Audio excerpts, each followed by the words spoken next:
السلام علیکم ورحمۃ اللہ وبرکاتہ۔ بسم اللہ الرحمن الرحیم وبہ نستعین وصلی اللہ وسلم علی نبینا محمد وعلی آلہ وصحبہ اجمعین۔ اللہ سبحانہ و تعالیٰ کے فضل و کرم سے ہم آپ کے سامنے اور حاضر ہیں۔ ایک قسم کی زکوٰۃ ایسی ہے جو چاہے انسان مالدار ہو یا غریب ہو،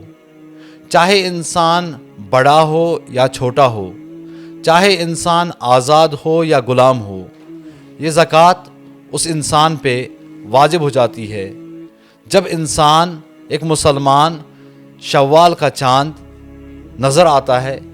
تو ہر ایک مسلمان پہ زکوٰۃ الفطر واجب ہو جاتی ہے۔ زکوٰۃ الفطر یہ رسول کریم صلی اللہ علیہ وسلم نے بیان کیا ہے، یہ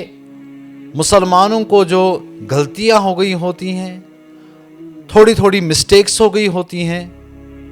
روزوں کے دوران، یہ اس کو دور کرتی ہے۔ کسی مسلمان کے گھر پہ بچہ پیدا ہوتا ہے عید نماز سے پہلے، اس کی طرف سے بھی صدقۃ الفطر ادا کرنا ہے۔ یعنی کہ جو بھی مسلمان اس دنیا میں آیا ہے اس کی طرف سے جو اس کا گارڈین ہوگا، والد ہوگا، جس کے اوپر گھر کے اخراجات کی ذمہ داری ہے، اس کو تمام گھر والوں کی طرف سے زکوٰۃ الفطر، صدقۃ الفطر ادا کرنی ہے۔ عثمان الغنی رضی اللہ تعالی عنہ کے زمانے میں جو حاملہ عورتیں ہوتی تھیں، جن کا حمل 4 مہینے سے اوپر کا ہوتا تھا، حمل کی طرف سے بھی زکوٰۃ الفطر ادا کیا جاتا تھا۔ البتہ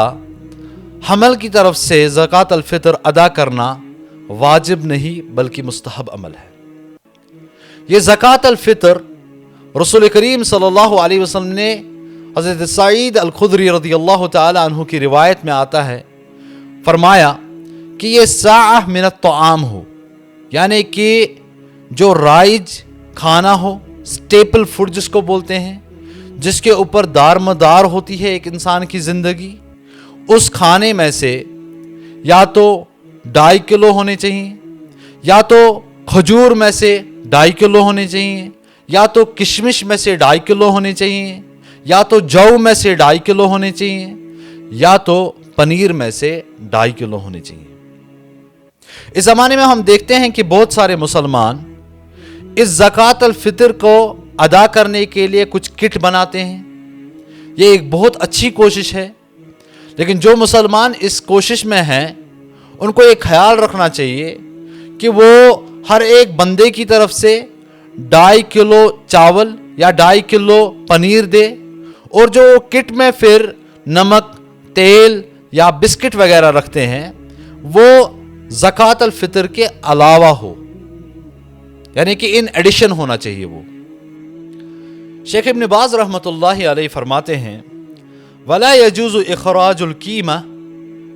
جائز نہیں ہے صدقہ فطر میں قیمت کی ادائیگی نکالنا، قیمت کے طور پہ نکالنا، عند جمہور اہل العلم، جمہور اہل علم کے نزدیک،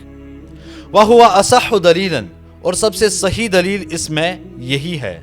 بَلِ الْوَاجِبْ إِخْرَاجُهَا مِنَ الطَّعَامِ، مگر واجب یہی ہے کہ ہم صدقۃ الفطر نکالیں طعام میں سے، کھانے میں سے، کما فعلہ النبی صلی اللہ علیہ وسلم واصحابہ، جیسے کہ نبی کریم صلی اللہ علیہ وسلم اور ان کے صحابہ نے نکالا۔ جب طعام نکالیں گے ہم، یہ کھانے میں نکالیں گے تو انسان کو یہ غور و فکر رکھنا ہے کہ یہ کچا ہونا چاہیے، یعنی کہ چاول نکالیں، ایسے ہی آٹا دے سکتا ہے، ایسے ہی جو دے سکتا ہے، یا اس زمانے میں تاکہ فقیر مسکین کو ایک اچھا کھانا عید کے دن میسر ہو، تو کچھ اہل علم یہ بھی بیان کرتے ہیں کہ اگر 2.5 کلو گوشت بھی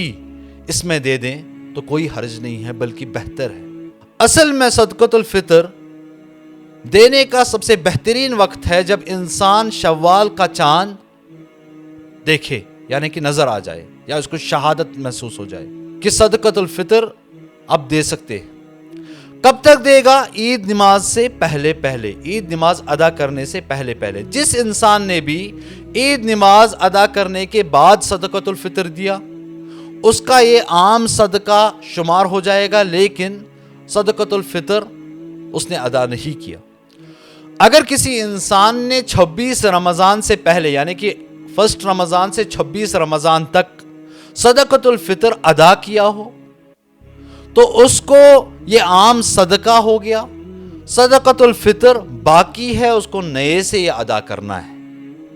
کیونکہ اس نے وقت سے پہلے ہی یہ ادا کیا۔ علماء کرام بیان کرتے ہیں کہ صدقۃ الفطر عید کے 1 یا 2 دن پہلے ادا کر سکتے ہیں۔ ایک تجزیہ کرنا ضروری ہے کہ اگر انسان کو مالی وسعت اچھی ہے تو غریب کا خیال رکھنے کے لیے اگر گھر میں فرض کریں وہ 4 لوگ ہیں، 3 لوگوں کی طرف سے وہ چاول دے 2.5 کلو پر فرد، یعنی کہ 7.5 کلو وہ 3 لوگوں کی طرف سے چاول دے گا، اور 1 فرد کی طرف سے پنیر یا گوشت دے، یعنی کہ 2.5 کلو گوشت یا 2.5 کلو پنیر۔ اس سے ایک غریب اچھی طرح سے عید منا سکتا ہے، تو انشاءاللہ یہ سب سے اچھا طریقہ رہے گا۔ لیکن اگر کوئی انسان اس کو مالی وسعت زیادہ نہیں ہے تو وہ چاول پہ ہی یا صرف آٹے پہ ہی اکتفا کر سکتا ہے۔ لیکن ضرورت اس بات کی ہے کہ اگر کوئی مسلمان جانتا ہے کہ میرے کو مالی وسعت بہت اچھی ہے تو اس کو اپنے غریب مسلمانوں کا بھی خیال رکھنا چاہیے اور ان کو اچھا کھانا عید کے لیے میسر کرانا چاہیے۔ وآخر دعوانا الحمدللہ رب العالمین۔